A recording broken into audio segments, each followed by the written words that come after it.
Hello, everyone. Welcome to the Ashton College online info session for our UX User Experience Design Certificate Program. My name is CJ McGilfrey, and I'm with the Marketing and Communications team. Very excited to have you all here with us today, whether you're joining on Zoom, on Facebook Live, or if you're watching on YouTube after the fact. I am joined by several colleagues. We have Lily, also from the marketing department. We have Rita, who is our in charge of admissions, and we have our instructor, Victor. So welcome all. Just a couple housekeeping notes. We love engagement. We would love to answer your questions on the spot. So please do use all of those tools. We have the Zoom chat box. We also have the Q&A box if you want to drop a question in there. We will be monitoring Facebook Live comments during this session, so you can leave a comment there. If you are watching on YouTube, you can of course leave us a comment there. We will get back to you after the fact, or you can simply email us at info@ashtoncollege.ca or give us a call at 604-891-1249 or toll free 1-866-759-6006. So before we get into the presentation and interview portion, I'm going to hand it over to Rita to speak about admissions. Thank you, CJ. Hi, everyone. My name is Rita. I'm the admissions coordinator here at Ashton College. My business hours are Monday to Friday, 8 a.m. to 4:30 p.m. Pacific Standard Time. I can always be reached via email at info@ashtoncollege.ca or direct line 604-891-1249, as CJ stated earlier. I'd like to talk a little bit about the admissions requirements for this program, and they are a minimum of a high school diploma with transcripts, to be 19 years of age at the start of the program, and if required, the English language proficiency test. If you have any questions regarding that, please always feel free to call me or email me, and you can always visit the link, you could always visit us at ashtoncollege.ca and check out our policy on admissions link. We have an upcoming program, full-time intake on September 27th, ending January 21st. Webinars are Monday to Friday, 8 a.m. to 12:30 p.m. Pacific Standard Time. Application fee for this program for a domestic student is $200 and $300 for international students. The tuition fee is $7,500 for domestic students and $9,375 for international students. And textbook fees are approximately $350. Again, there's a lot to go into. Each person is different. And I invite you all to call me at 604-891-1249 or email me direct at info@ashtoncollege.ca. That's it for admissions. Thank you guys and have a great session. Wonderful. Thank you so much, Rita. Always a pleasure. And now I'm very excited. We are going to get into a fun presentation with Victor. Then we're going to move into some interview questions, and we'll have time for some Q&A at the end. So Victor, thank you so much for joining us today. Thank you so much, CJ. Thank you so much to everyone that is watching. This is a pleasure. Awesome. So whenever you're ready, we can start with the screen sharing. And you can take it away. Absolutely. Thank you so much. Well, first of all, I'm going to introduce myself, and I'm going to give a brief presentation of what I do, what I've been doing, and why UX and UI design is important. So I'm going to start here. Hopefully this is visible. Can you see it here? Not yet on my end. See, something's happening. Share screen, one, share, there we go. Beautiful. Okay, perfect. Okay, sorry, it was my bad on my end. Okay, all good. There you go. So, hello Ashton College, hello people that are wanting to join us to this this beautiful journey that is called UX UI design. And my name is Victor del Castillo. I'm from Mexico City. I'm right now working as a senior UX UI designer at Blue Bat Games. And I've been formerly being on the team of Piranha Games as a UX UI designer as well for Mech Warrior Online and Mech Warrior 5 Mercenaries. You can see it on my back here, the big stumpy robots that I've been working on. I'm very proud of it because it's actually a title that it's for Xbox and for Steam and GOG. And right now it's ongoing. We just launched on May 27th, last May. So yeah, I'm gonna share a little bit of my work for you guys.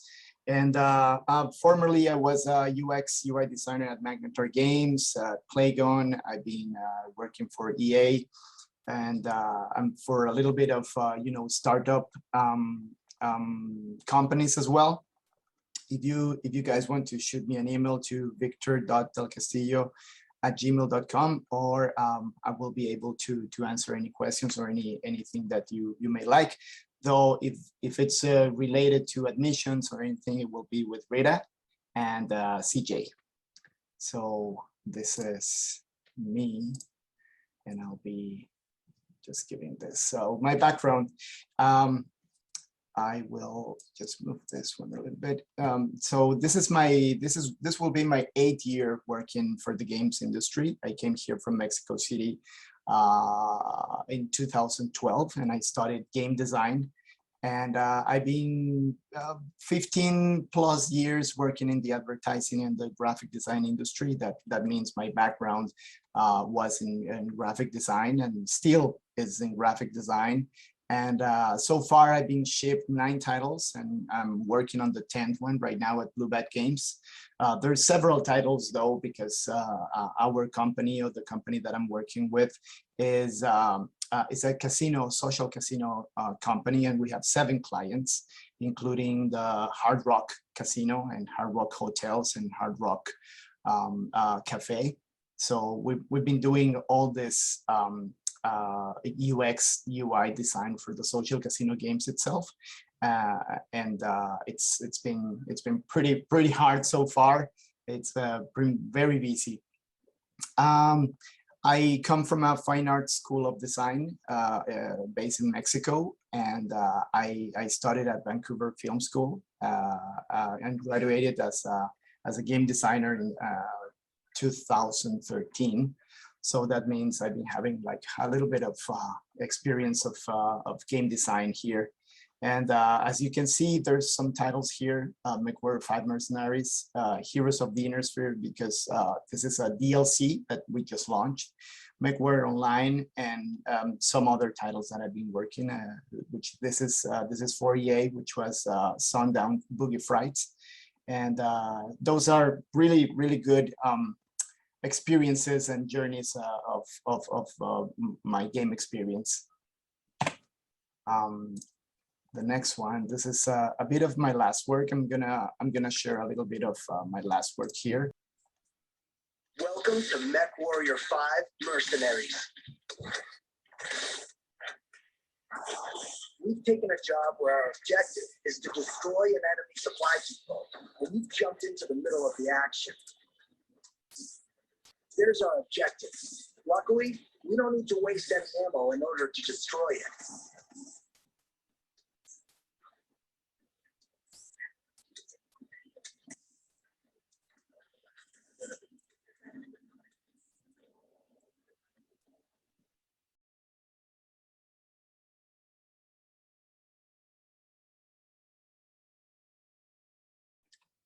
Thank you so much, guys. This is a little bit of the work that I've been doing with Piranha Games. And like I said, I'm very proud of it because it's not only the video game itself, it's the user experience itself, which I'm gonna talk about. And the experience and the journey that I went through with all the team that I was involved with, developers and great artists and very talented people at Piranha Games. And this is not only, just so you know, this is not only for video games. It's actually for everything, for every product, for every application, for every website, and everything else. So this is not just covering video games, though this is my specialty.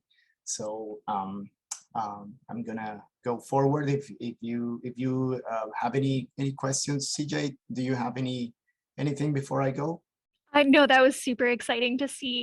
Really fun intro. So thank you. And Thank yeah, I you. love that you mentioned, I could see the storytelling in what you just showed, Yeah, and how, that kind of storytelling technique is going to be applied to products, web design, apps, all of those other things that fall under UX design.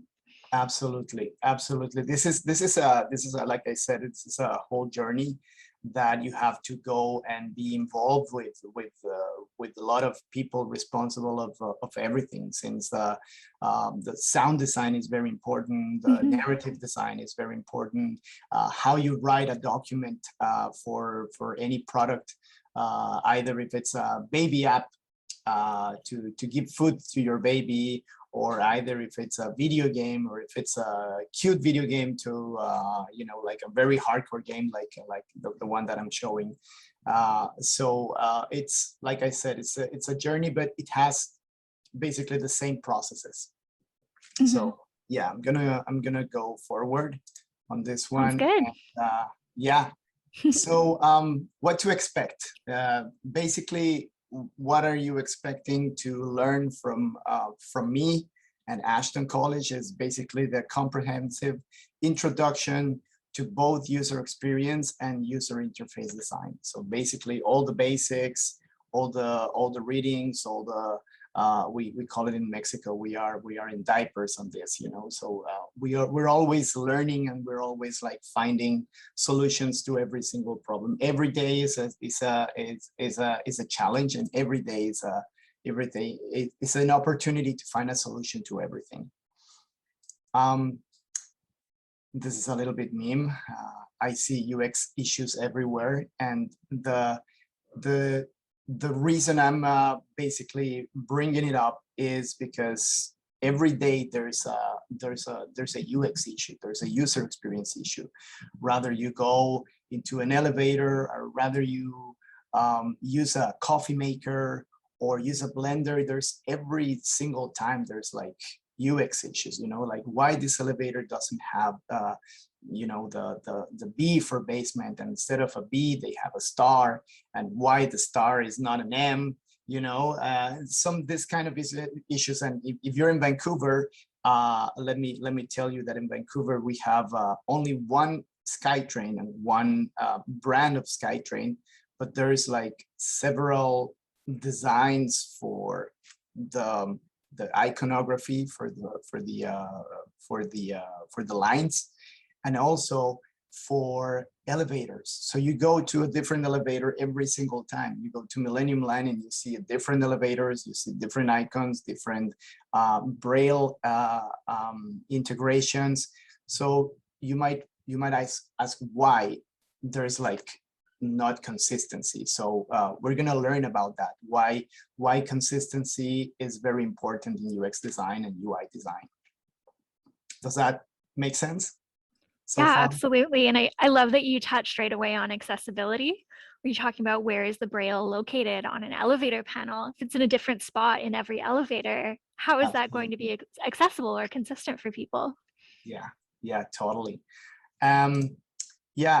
Next slide is number 2, which is we're going to explore the design roles and responsibilities in the current industry, meaning that every single person or every single part of the team will be having different responsibilities.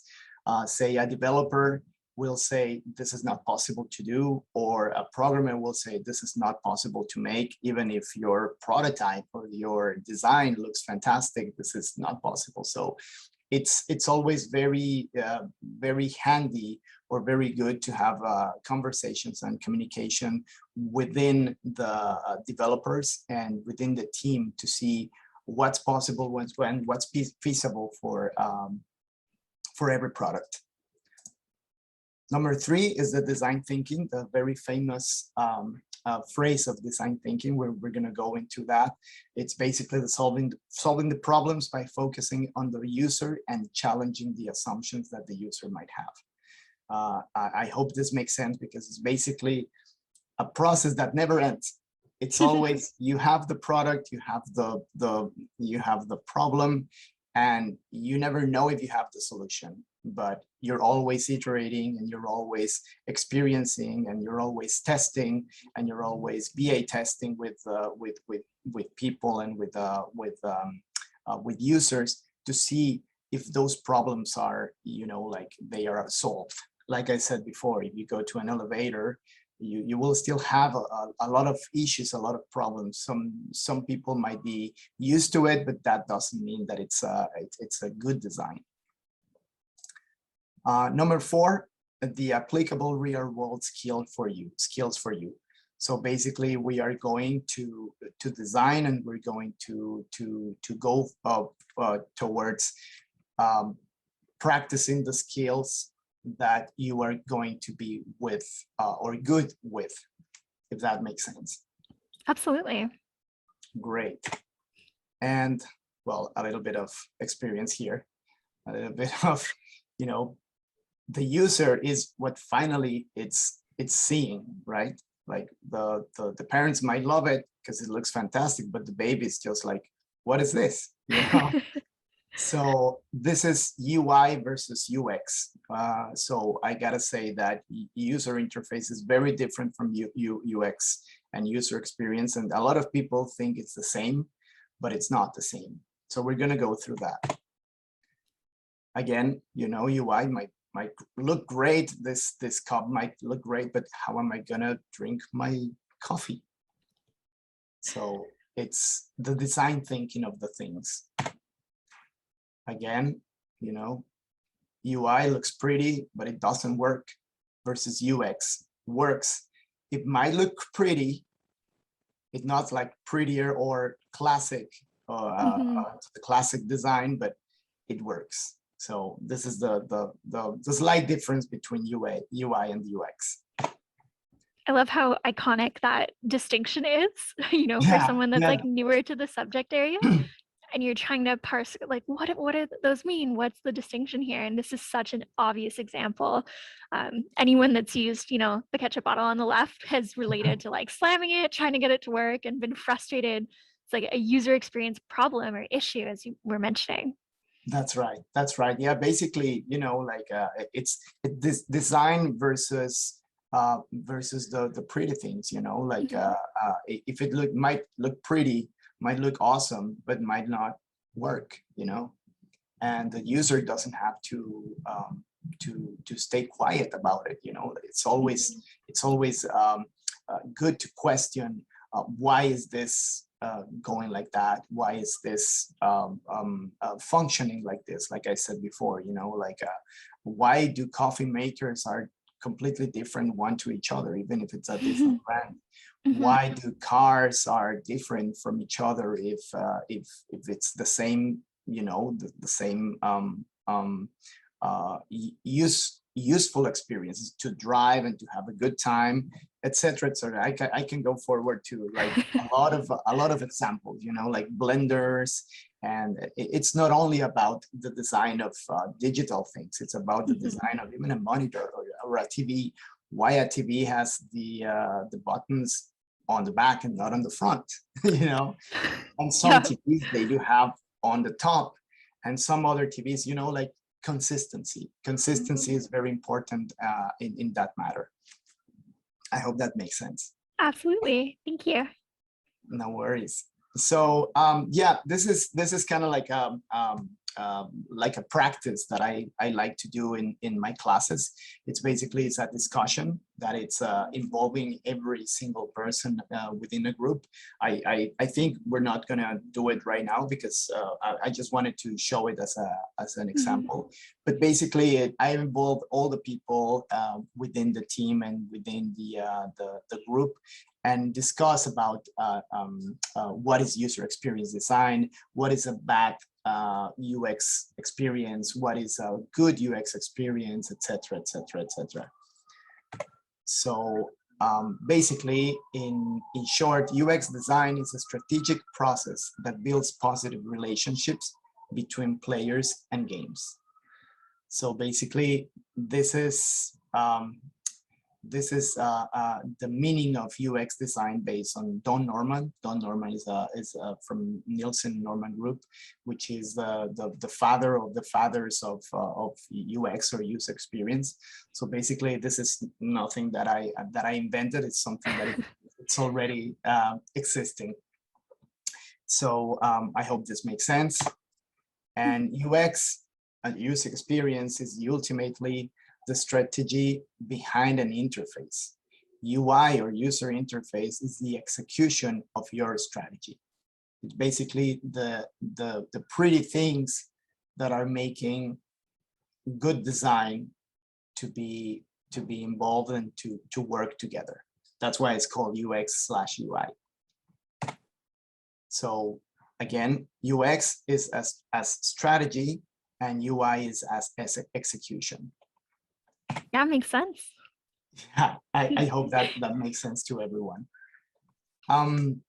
So yeah, UX design defined is basically like we mentioned. UX design is a strategic process, and the strategic process is identifying and understanding users and their problems, crafting communication, control, and compulsion. We're going to go towards that a little bit in the next slide. And to have order, steps, and best practices, iterative and in nature, and based in thinking, or based in design thinking, and questions, assumptions, and focus on the end user. So that means UX design is a strategic process that builds positive relationship.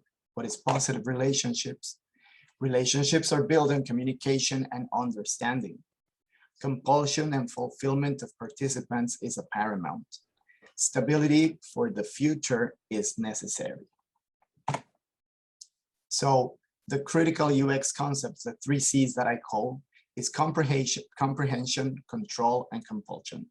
So basically, every single product that we have to design, or every single product that we would like to design, it has to be comprehension. It has to be understood. Provide the right message at the right time in the right way. Elevators again, blenders again, cars again. Control, facilitate the player's agency, not only the players, the user's agency. You know, how to control it. Why do I have a button on the back? Well, it doesn't matter as long as it powers up the computer or the TV or the monitor. Compulsion, craft memorable emotional beats for them. Compulsion basically meaning that I'm going to use it again. I'm going to be compelled to use it again or not to use it again. It's like, oh, this thing it really doesn't work, or this thing works but it needs a little bit of improvement, or this thing works perfectly. I hope that makes sense. For sure. Comprehension, presenting the right message at the right time, organizing information so that it's easy to understand, ensuring the status of critical systems are present, translating abstract gameplay concepts into a form that can be understood, not only gameplay, but user experience, right? Mm-hmm. And player education and onboarding. This is a little bit, you know, towards leaning towards games, but it's the same, you know, it should be applications, or it should be any other web design situation. The second C, which is control, it's the interaction and input methods required for player success or user success. Navigating during gameplay between chunks of content or areas of the application or the product. Tailoring when, how, and why content is unavailable. Facilitating player input into the game. And error correction, always error correction. And at the end, well, it's compulsion, which is basically crafting rewards, events, and emotional beats for delight. You know, when you achieve something, not only on the game, but you go, I don't know, you use a running app, and once you run 1K, it's always, you know, like you have an emotional beat, and you have like go on, and you have even, you know, like cheering you. People are cheering you from your from your group or from your team, and that is compulsion. Retention, conversion, monetization, and player churn mitigation. This is more like for free-to-play games, which we're going to go forward to that. Social interaction methods, progression, comprehension, and showcasing, and failure and defeat mitigation. You know, like you don't have to feel frustrated in order to be compelled to play a game again or to use a blender again. I hope that makes sense. Mm-hmm. And we have some examples of user flows because we're gonna work on user flows. We're gonna use different iterations. Be aware that it's not only computer based. It should be like as well. Sketchbook. You can use a sketchbook. You can use your drawing skills to do whatever you want, as long as it's understandable and compelling to the user. We're gonna go through mood boards. These are examples of mood boards. Mood boards for people that they don't know. It's basically what is your objective to basically to have a product about. You know, like if you want to be the product, you know, like looking minimal or looking very, you know, like corporate, or you want it to look clean, or you want it to look like high tech or sci-fi, or simply you want it to look like classic. So that is a mood board about, you know, like it's always good to have a guidance or a visual, we call it visual target, that it's basically what do I want and what do I get. So you slowly see your progression and you see, oh, this design is going towards what I like. Mm-hmm. So it's basically inspiration board. And you know, software, I'm just mentioning some examples here, but we can use any basic software. Like I said, you know, we can use the sketchbook, or we can use a whiteboard even. So we will use Adobe XD, Figma, or Sketch in the case of Mac users. We wanted to keep it, you know, a little bit universal, since we're going to be using Windows, and we can use either Adobe XD or Figma itself, or Zeppelin sometimes. And that's it for me. Wonderful. Thank you so much. Thank you so much, Victor. That was a fantastic presentation. Just a wonderful, you know, foundational overview for our prospective students. I'm sure lots of good questions arise out of that conversation. So I do have as I said, we'll move on to interview portion. I have a lot of questions for you. We can just go through. Just another shout out for our attendees. If you do want to leave us a question, you can put that in the chat box or the Q&A box on Zoom, or you can use the Facebook Live comments, YouTube comments. You can always email us at info@ashtoncollege.ca, or give us a call at 604-891-1249. And if you want to speak directly with Victor, you can also use the raise hand function on Zoom, and we can put you on mic. Awesome. So Victor, you gave a lovely kind of introduction about your background and what brought you to teaching. I'm curious, how did you decide to become a user experience and video game designer? Sure, that is a tricky question though, because I didn't even know that I was going to become a UX UI designer at all, because back in those days when I was a student, it was 1994. And I graduated in 1998, and there was a lot of, you know, rivalry between, you know, computers and the real world. You know, like either if you're going to design websites, or either if you're going to design books, or either you're going to illustrate like traditional books. And there was a big I don't know how to say it. Like a divide, sort of? Yeah, kind of like a division between the people that were like leaning towards the digital world and people that were leaning towards the print world. So there was a lot of discussions, and I remember a professor or a teacher from us is like, don't do web design. You're gonna die and you're not gonna have anything. Just like focus on designing everyday things instead of designing digital things. And I hope he understands right now what is going on with the digital world, because that was, you know, it was like rock and roll versus rap, you know, in those days. It was crazy. It was crazy. So I remember very well, it wasn't my intention, but I was just like, you know, like learning a lot. And I was always hungry for learning a lot of things. And there was 3D animation, and Terminator 2 in '92 were out, and, you know, special effects, and everyone was, you know, like dying to go and to learn 3D animation. So my background is fine arts and graphic design for sure, but I didn't know this whole world will be even video games. This whole world will be basically waiting for me. And the reason why I became a game designer, or why I studied game design, is because I wanted to learn 3D animation. And I said, okay, let's go to Vancouver. Let's find out from Mexico, because in Mexico it's very expensive to study those kind of things. So I said, let's go to study animation. And my first target, or my first option, was 3D animation at BFS.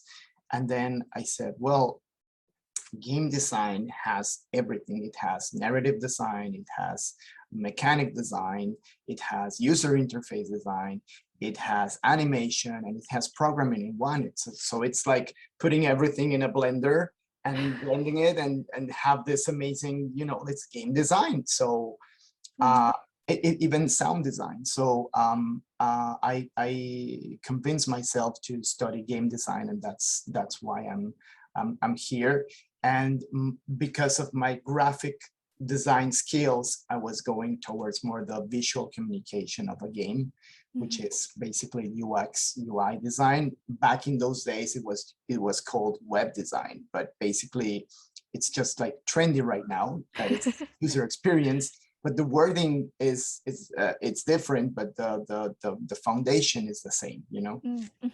So I hope that makes sense. That's fascinating. Yeah, it sounds like the digital world just kind of like pulled you in, and it, you know, it was hard to stay away from. So exciting. Yeah, Awesome. yeah, basically. So I know, you know, there's no such thing as like a typical day. 'Cause, you know, things change, things come up, but what does a typical day look like for you, or what does the average day look like? Sure. Average day, and I'm recalling basically all the companies that I've been working on. I've been working with developers, I've been working with game designers, and even with narrative designers. So every day is a conversation, and every day is an opportunity to learn something from the users, for sure. And I'm going to mention something that probably is the everyday. Basically, you talk to people and you say, okay, we have this feature, we need to find a solution for the minimap, for example. What is the minimap on our game? So the minimap is the tool that will guide the user or the player in order to be able to show where it is, or where he is or she is, and to be able to locate the player or the user inside the world. So we're gonna talk about, for example, what is written in the game design documentation. What are the fans saying about the minimap? They hate it, they like it, they don't like it. What are they doing? Because this is a franchise that were already existing, and for example, they didn't like the minimap at all because it was not working. So it's we need to let the people and let the users enjoy the game instead of finding, like frustration on it. So we hear the people, we hear the users, we write the solutions for it, we write a game design documentation, and then from there we start, iterating. And this is this is called the fun part. We start, like using or doing user flows, wireframes, prototyping, and then at the end of the day, once we have some feedback from users and we have some feedback from the developers, this is possible to do, this is not possible to do, then we move forward and we make it pretty. We have the UI skinning, or the user interface skinning, which is the visual part. And it's a balance, basically, that it's a everyday balance. Right now at Blue Bat Games, having a lot of discussions with the team, what is possible, what is not possible. For example, we have like I said, the Hard Rock client.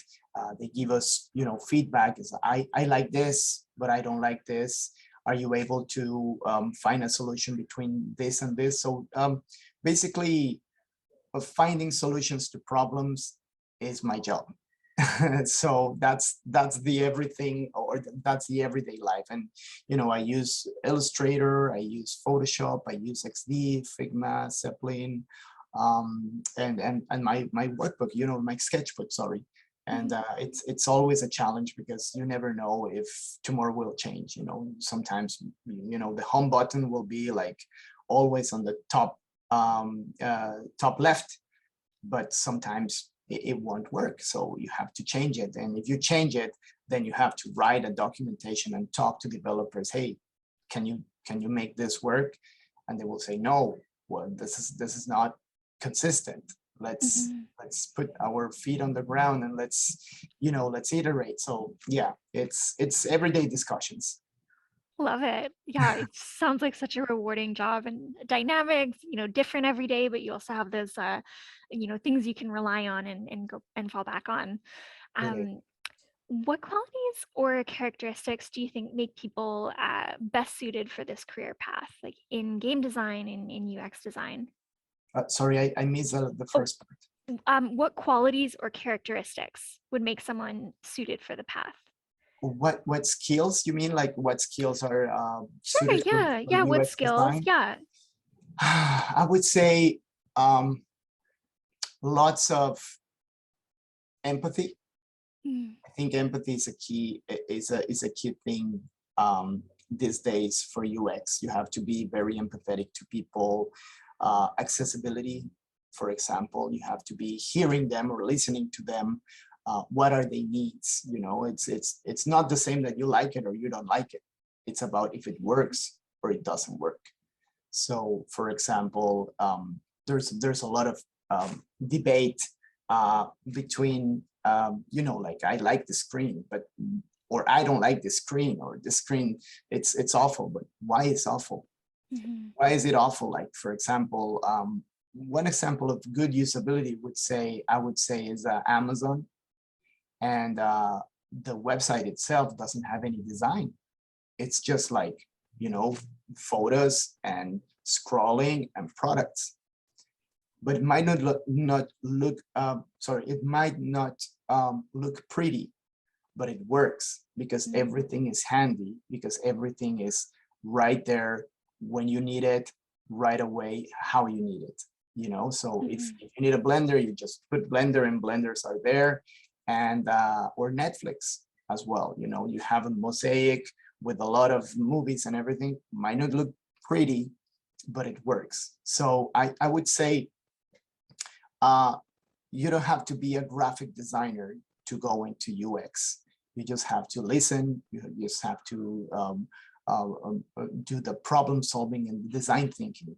Like the empathetic part, or the empathetic path that leads you to do good design. So basically, I would say those would be the ones, and being open to critiques, because there will be always critiques. There will be always like, I don't like it, this sucks, this is awful, blah blah blah. But it's like, why why is it awful? Why does it sucks? Why do you don't like it if it works? You know, like I said before, Amazon might not look pretty, but it works. So those are the thin line between, you know, like aesthetics versus versus the things that that are functional. I hope that makes sense. No, it does, absolutely. Yeah, it's fascinating. And I heard you talking about empathy, accessibility, and yeah, openness or willingness to accept critique and accept constructive criticism.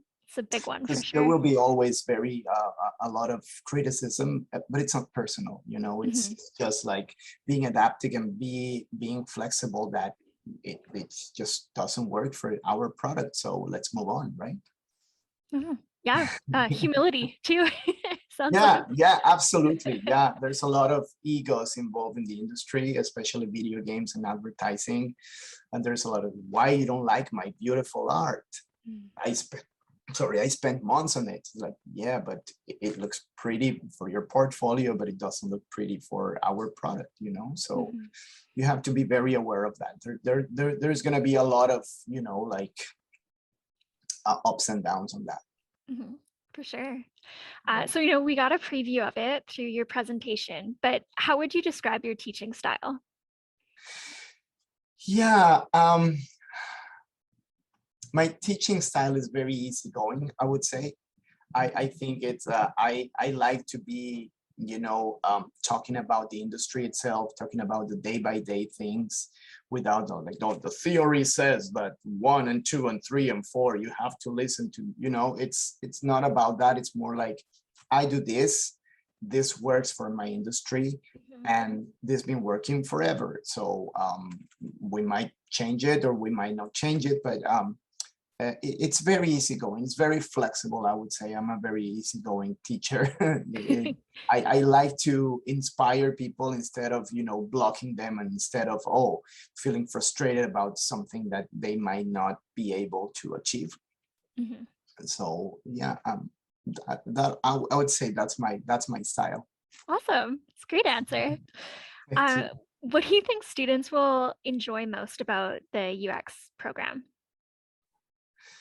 I would say everything. I would say everything is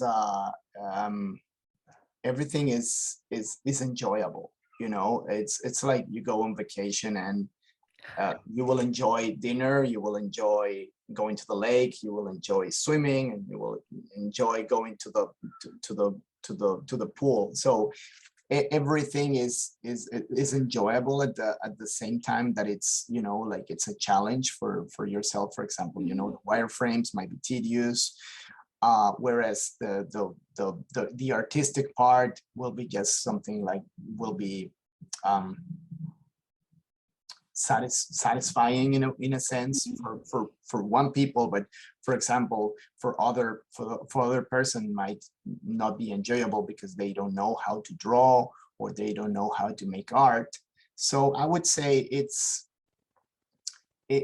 everything, but everything has like a good part, I would say. Awesome. An enjoyable part. For sure. What does success look like in the program, and how can students help themselves to succeed? Kind of a tough question. Yeah, that's an interesting question. How does success looks like in the program itself? I mean, when you're designing a product, there's always a time when you succeed, and there's always a time that you fail. But I would say the journey itself of designing a product, I call it my babies, you know, because every product is your baby, every product is your effort of design. And I would say every single product, even if it's a prototype, or even if it's a user flow, or even if it's a UI kit, it's something that you will enjoy and you will be successful with it.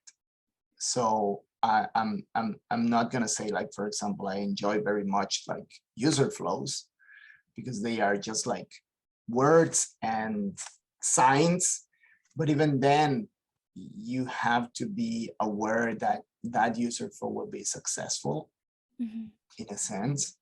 So I would say success is putting everything together and put all those things together and see at the end of the day or at the end of the course your product and see, man, this is good. You know, I'm really enjoying this, even though it was tedious. For example, for me, programming, I just can't. You know, I don't like programming, and I know that it's easy for somebody, but my brain doesn't compute on programming. I'm more like on the artistic part.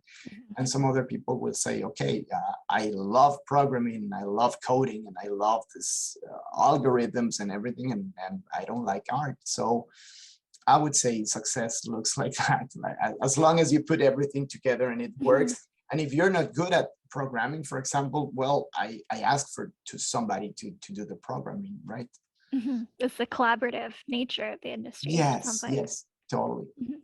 Yeah, collaboration and finding the solution to a problem, that I would say, and teamwork for sure. For sure. So I just want to be cognizant of time as well. Lily, do we have any questions on our Facebook Live page? Or if you have a moment to check, we can answer that later. Yeah, just let me double check. Sure thing. And for our attendees as well, you can feel free to put any questions you have in the chat box or Q&A box as well. Yeah. Sure. Yeah. What's the question, Lily? Oh, I mean, like, I think we're good. Oh, we're good. We're Facebook, good. yeah. Okay, awesome. Thank you so much. Okay, Victor, back to you. I have more questions then. Great. What are your thoughts on the labor market and demand? Like you mentioned, you know, UX, UI is trendy words right now. Are we going to see high demand for expertise in this area?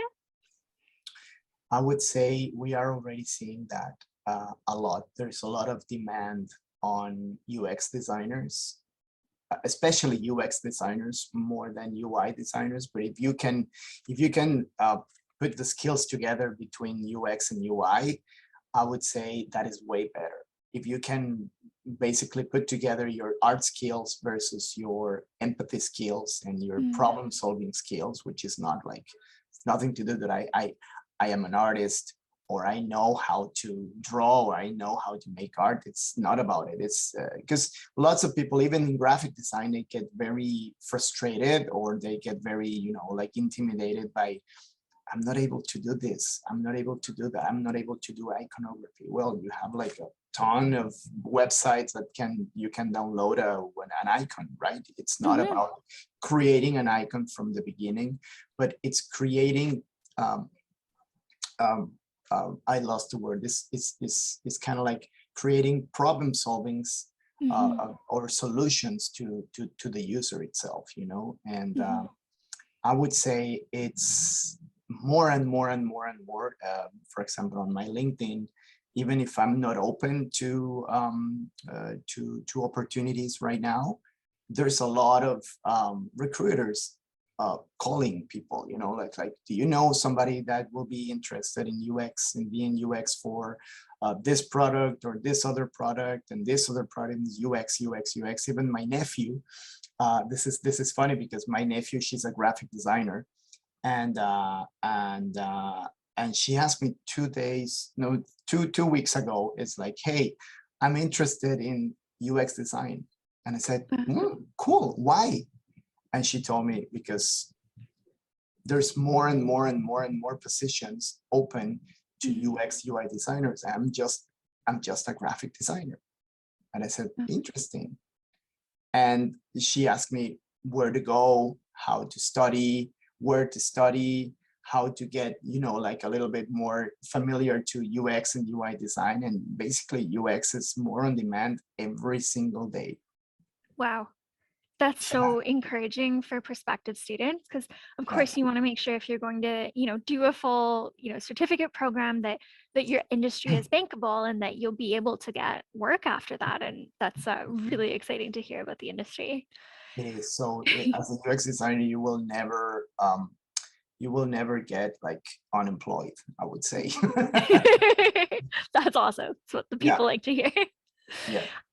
So I just have two questions for you before we wrap up. Sure. A fun one. We love online lifelong learning, continuing education. What are you reading right now? Anything for fun or for learning purposes?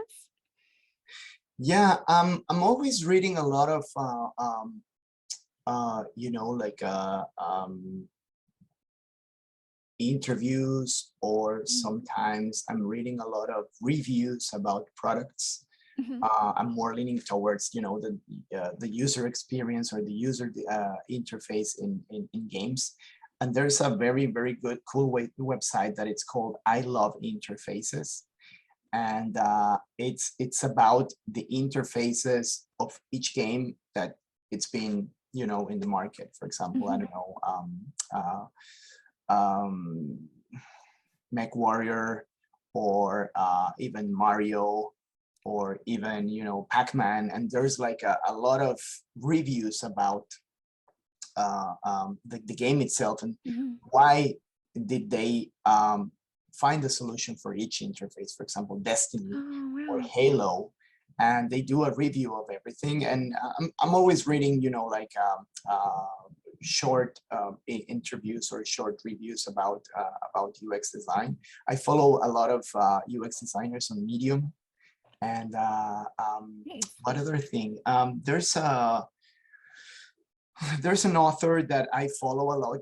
Her name is Celia Hodent, and he writes. She is basically the UX designer for Fortnite. Oh, So wow.